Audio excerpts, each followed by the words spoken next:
হাত তৈরি করা হইতেছে তারেক রহমান না থাকলে বাংলাদেশ উচ্ছন্নে যাবে, উনিই পারবেন বাংলাদেশকে একটা বিশাল ফিচার সার্ভিসে দেখেন কেন তারেক রহমানের দেশে ফিরা ইন্ডিয়ার জন্য খুশির খবর তারাই লিখিছে খালেদা জিয়া সন in Bangladesh after 17 years. Why it's good news for India? কেন এটা ইন্ডিয়ার জন্য ভালো খবর, সুসংবাদ। ওরে বাবা কি খুশি ইন্ডিয়া। কিন্তু তারেক রহমানের দেশে ফিরে নিয়ে কি কি বার্তা আপনি পাইলেন সেইটা আমরা মোটামুটি তিনটা দিক থেকে বিচার করব। এক নাম্বার, উনি কেমনে ফিরলেন, উনার ফেরার ঘটনায় কে কি রোল প্লে করলো। দুই নাম্বার হইতেছে উনি কি বললেন, কেমনে বললেন। তিন নাম্বার হইতেছে উনার ফেরার ঘটনা নিয়ে গণমানুষের মধ্যে কি প্রতিক্রিয়া এবং বাঙ্গু এলিট এস্টাবলিশমেন্ট এবং আওয়ামী লীগের মধ্যে কি প্রতিক্রিয়া। এই তিনটা দিক থেকে দেখলে আপনি বুঝতে পারবেন তারেক রহমানের দেশে ফেরাটা বাংলাদেশের জন্য কি মিন করে, এটার অর্থটা কি। তার আগে ওই পায়েসের উপরে যেমন কিসমিস থাকে না, উনকার দুটা কিসমিস দিয়ে দিই পায়েসের উপরে না দেখে নি। বিএনপি কইছে তারা 300 ফিটে যে বর্জ্য তৈরি করেছে তাও প্রসারণ করেছে, মার্শাল্লাহ।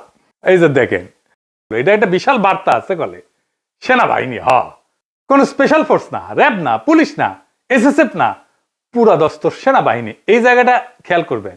স্বরাষ্ট্র মন্ত্রণালয়ের নিরাপত্তা ব্রিফিং আপনি পাবেন সব জায়গায়, কয়া হয়েছে এটা সিভিল ফোর্স করবে, কোথাও সেনাবাহিনী মোতায়েন করা হবে বলা হয়নি। এটার দায়িত্ব ছিল ডিএমপির। দেখেন ডিএমপির ব্রিফিং দেখেন, 2000 পুলিশ সদস্য মোতায়েন থাকার কথা ছিল। পুলিশ দেখেছেন অল্প কিছু দেখতে পারেন, দেখেন নাই, মূলত চারিদিকে ঝাঁকে ঝাঁকে আর্মি দেখেন। যাই হোক, এই যে আর্মি নিরাপত্তা এটা প্রফেসর ইউনূসের সরকার সিভিল প্রশাসনকে উপেক্ষা কইরা ওয়াকার দিছে। এটা ওয়াকারের শক্তি প্রদর্শন, ও বুঝায় দেয় সবাইকে যে আর্মি তারেক রহমানের সাথে আছে, বুঝতে চাও। এটা হইতেছে message, hidden message. Tarique Rahman বাংলাদেশের নেক্সট প্রাইম মিনিস্টার হওয়া কন্টেন্ডার, সন্দেহ নাই, হইতে পারবে কিনা সেইটা সন্দেহ আছে। তা ওই তো একাই কন্টেন্ডার না, তাই না? ওনার দলের কাছাকাছি সাংগঠনিক শক্তি নিয়ে প্রতিদ্বন্দ্বী রাজনৈতিক জোট দাঁড়াইতেছে এমন একটা। যাই হোক, আমরা পরের ইস্যুতে যাই। উনি কি বললেন, কেমনে বললেন, আমরা এই ইস্যুতে ফিরে আসব। কেন এরকম ধারণা তৈরি করা হয়েছে উনি নেক্সট প্রাইম মিনিস্টার এবং উনি দেশটাকে ঠিক করতে পারবেন। উনি বক্তৃতায় নিরাপদ জীবন, নিরাপত্তা এই জীবন জিনিসটা বারবার উল্লেখ করছেন, 5 বার। একটি নিরাপদ বাংলাদেশ আমরা গড়ে তুলতে চাই। নিরাপদে ঘর থেকে বের হলে নিরাপদে ইনশাআল্লাহ ঘরে আবার ফিরে আসতে পারে।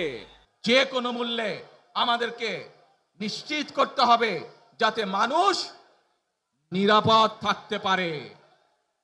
শিশু হোক, নারী হোক, পুরুষ হোক, যে কোনো বয়স, যে কোনো শ্রেণী, যে কোনো পেশা, যে কোনো ধর্মের মানুষ যেন নিরাপদ থাকে, এই হোক আমাদের চাওয়া। আজকে বিগত 15 বছর স্বৈরাচারের বিরুদ্ধে শত শত হাজারো গুম খুনের শিকার হয়েছে শুধু রাজনৈতিক দলের সদস্য নয়, নিরীহ মানুষের প্রতিবাদ করতে গিয়ে অত্যাচার নির্যাতনের শিকার হয়েছে, জীবন দিয়েছে। আবারও সকলকে যে কোনো মূল্যে দেশে শান্তি শৃঙ্খলা রক্ষার আহ্বান জানিয়ে যে কোনো বিশৃঙ্খলাকে পরিহার করে ধৈর্যের সাথে মোকাবেলা করার আহ্বান জানিয়ে আমার বক্তব্য শেষ করছি। এটা কোনো দুর্ঘটনাবশত কাকতালীয় ঘটনা না, এই বারবার ফিরে আসা, এইটা সেন্ট্রাল থিমেটিক অ্যাঙ্কর তার বক্তৃতার। পুরা বক্তৃতায় ছড়ায় থাকা কোর মেসেজ। এটা শুধু একটা কথার কথা না, পুরা বক্তৃতার একটা নৈতিক ফ্রেম এই নিরাপত্তা, মানুষের নিরাপত্তা। ভাষণের প্রধান নরমাটিভ ক্লেম মানুষ যেন নিরাপদ থাকে। নরমাটিভ ক্লেম কারে কয় জানেন তো? জানেন অবশ্যই, তাও কই আর কি। নরমাটিভ ক্লেম বলতে বোঝায় এমন একটা বক্তব্য যে যা কি হওয়া উচিত, কি করা উচিত, বা কোনটা নৈতিকভাবে সঠিক বা ভুল, এই প্রশ্নগুলোর উত্তর দেয়। এটা কোনো বাস্তব বর্ণনা না, এটা মূল্যবোধ, নৈতিকতা এবং আদর্শ নিয়ে কথা বলে। নরমাটিভ ক্লেম সবসময় এরকম হওয়া উচিত টাইপের দাবি, এবং এই নরমাটিভ ক্লেমের বৈশিষ্ট্য সত্য মিথ্যা দিয়ে যাচাই করা যায় না। এটা নৈতিক, রাজনৈতিক বা সামাজিক মূল্যবোধ প্রকাশ। আবার দেখেন এই নিরাপত্তা ইস্যুটাই আওয়ামী লেসপেন্সার নবনীতা কথাটাকে দইরা পারলে তারেক রহমান জিন্দাবাদ দেওয়া সিক্কুর দিয়ে ওঠে। দেখি যাও এত আরাম পেয়েছে কেন এই কথায়, পার বাকশালীরা কেন ফাল পারিচ্ছে জানেন? পরে আসি। এই নিরাপত্তা কথাটাই নবনীতার নেত্রীরা বাঁচাবে, আওয়ামী পান্ডাদের বাঁচাবে। এই নিরাপত্তা কথাটাই আর্মির দুর্বৃত্ত জেনারেলদের বাঁচাবে। উনি গুমের কথা বলছেন, কিন্তু কে করছে, কারা করছে সেটা বলেন নাই। তাদের বিচারের কথা বলেন নাই। 2024-এর শহীদের কথা বলেন নাই, এমনকি আবু সাইদ মুগ্ধর কথা বলেন নাই। উনি নিরাপত্তা সবার উপরে রাখছেন, শহীদদের উপরে রাখছেন। উনি হাসিনাকে ফ্যাসিস্ট পর্যন্ত বলেন নাই, স্বৈরাচার বলছেন। বিগত 15 বছর স্বৈরাচারের বিরুদ্ধে শত শত হাজারো গুম খুনের শিকার, নির্যাতনের শিকার হয়েছে, জীবন দিয়েছে। আমাদের সমাজের প্রথম রাজনৈতিক কর্তব্যটা কি এখন? দুইটা জিনিস তো, একটা হাসিনার অপরাধের বিচার, হাসিনার প্রশাসনের অপরাধের বিচার। নাম্বার 2 রাষ্ট্রের সংস্কার, তাই তো? বিচার কোথায় যায়, সংস্কার কোথায় যায়, এই প্রশ্নটা বুঝতে হইলে আগে একটা পার্থক্য বুঝতে হবে। আসেন সেটা বুঝে দেখি। ন্যায় বিচার ফ্রেম ন্যায় বিচারের প্রশ্ন তোলে, কে অপরাধ করছে, কার দায়, কার শাস্তি, কি শাস্তি, কোন আদালতে, এইগুলো কেন্দ্রে থাকে, মানে অ্যাকাউন্টেবিলিটি। আর নিরাপত্তা ফ্রেমে এটাতে কি থাকে? এইদিকে লেখেন, মানুষ যেন ভয় না পায়, সংঘাত না হোক, আর কোনো ঝামেলা না হোক, স্থিতিশীলতা আসুক, সবাই নিরাপদ থাকুক, এটার কেন্দ্রে থাকে স্ট্যাবিলিটি। এই তারেক রহমানের বক্তৃতায় নিরাপত্তা ফ্রেমটা বিচার ফ্রেমের উপরে বসানো হয়েছে, সবার উপরে। কিভাবে? গুম খুন বলা হয়েছে, কিন্তু বলা হয়নি কে করছে, কোন বাহিনী করছে, কিভাবে বিচার হবে। কিন্তু বলা হচ্ছে যে কোনো মূল্যে যেন মানুষ নিরাপদ থাকে। এই কারণেই তরুণদের রাজনৈতিক দল এনসিপি বিএনপির সাথে নাই। কারণ তরুণরা তো জানতে চাইবে কে করলো, কেন করলো, শাস্তি কি। নিরাপত্তার ফ্রেম তারেক রহমানের এই উত্তর দেবে না। বিএনপি আর তার বুদ্ধিজীবীরা বুঝতেই পারতেছে না, ন্যায় বিচারকে পিছাই দিলে ভবিষ্যতের বড় রাজনৈতিক সংকট তৈরি হয়।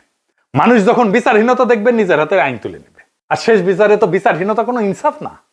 যেই রাজনৈতিক দল ন্যায় বিচারকে স্থিতিশীলতার নামে পিছায় দেয়, সে একদিন স্থিতিশীলতাকেই হারায় ফেলবে। এই বক্তব্যটা অনেক মানুষ অনেকদিন ধরে মনে রাখবে না। এই বক্তব্য অনেক মানুষ মিলে শুনবে, এটা হবে না। ইন্ডিয়া শাইনিং করে বিজেপি নির্বাচনে নামছিল, গোহারা হারিছে। হিলারি ক্লিন্টনকেও মিডিয়া একদম হাইপ তুলছিল 2016 সালে, গোহারা হারছে ট্রাম্পের কাছে। ব্রেক্সিটেও প্রেডিকশন ছিল ব্রিটেন ইউরোপিয়ান ইউনিয়নে থাকবে, থাকে না। এটা মিডিয়ার প্রেডিকশন ছিল। মিডিয়া ফ্রেম করতেছে তারেক রহমানকে ভবিষ্যতে প্রাইম মিনিস্টার হিসেবে, এটা হবে বিএনপির জন্য ডিজাস্টার। ঐতিহাসিকভাবে প্রমাণিত যে জনগণ মিডিয়ার ভুল বা বায়াস প্রেডিকশনকে কেবল ভুল হিসাবে পাঠ করে না, তারা এটাকে ম্যানিপুলেশনের চেষ্টা হিসেবে বোঝে। 2016 সালের নির্বাচনের পরে পিউ রিসার্চ সেন্টার ধারাবাহিক জরিপ করছিল, এখানে বলতেছিল যে মিডিয়া ট্রাস্ট কনজারভেটিভদের মধ্যে এইটা ইতিহাসের সবচেয়ে নিচে নামে আসছে। মিডিয়ার ট্রাস্ট, মিডিয়ার বিশ্বাস। এবং অনেক তথ্যদাতা সরাসরি বলছে যে মিডিয়া আমাদেরকে বলার চেষ্টা করছে যেটা হবে, এবং তারা ভুল বলছে। এখন এই যে তারেক রহমান আগামীর প্রধানমন্ত্রী, এই মিডিয়া ন্যারেটিভের বিরুদ্ধে প্রতিশোধ নেবে, লিখে রাখতে পারেন আজকের কথা। তারপরে ধরেন পাবলিকের যা হয়রানি হয়েছে, দেখেন কি পরিমাণ লোক এয়ারপোর্ট থেকে সবাই লাগেজ মাথায় করে কিন্তু বের হচ্ছে। দেখেন আমি এইভাবে ঠেলে নিতেছি, এতে তো আমার কাছে ওইটাই মনে হয় যে আমরা মনে হয় যে অপরাধী করছি। তারেক রহমানকে যে বাংলাদেশের ত্রাতা হিসেবে দেখানো হইতেছে, বাঙ্গু সুশীলদের শিরোমণি মতিউর রহমান কইছে যে দেশে রাজনৈতিক শূন্যতা চলতেছে, তারেক রহমান আরো আগে আসলে ভালো হইতো, মানে এই শূন্যতা কাটতো। শুনেন, আমি ব্যক্তিগতভাবে এটা মনে করি যে দেশে একটা রাজনৈতিক শূন্যতা রয়েছে, চলছে, এটা একটা বিপজ্জনক। যে নেতাকে অপরিহার্য বানানো হয়, সে আর কোনো রাজনৈতিক অ্যাক্টর থাকে না, সে পরিণত হয় একটা স্থির মূর্তিতে যাকে সবাই রক্ষা করে কিন্তু কেউ চালাইতে চায় না। কারণ রাজনৈতিক অ্যাক্টর হওয়ার মানে হইল সিদ্ধান্ত নেওয়া, আর অপরিহার্য হওয়ার মানে হইল সিদ্ধান্ত এড়ায় যাওয়া। সিদ্ধান্ত মানেই ঝুঁকি, আর ঝুঁকি মানেই প্রতীকের ক্ষয়। তাই সেই নেতার চারপাশে এমন এক সুরক্ষা বলয় তৈরি করা হয় যেখানে প্রত্যেকটা সম্ভাব্য সিদ্ধান্ত আগে আটকায় যায়। চিপসের প্যাকেটের মতো বেশিরভাগই বাতাস, মিচিয়ানা চিপস।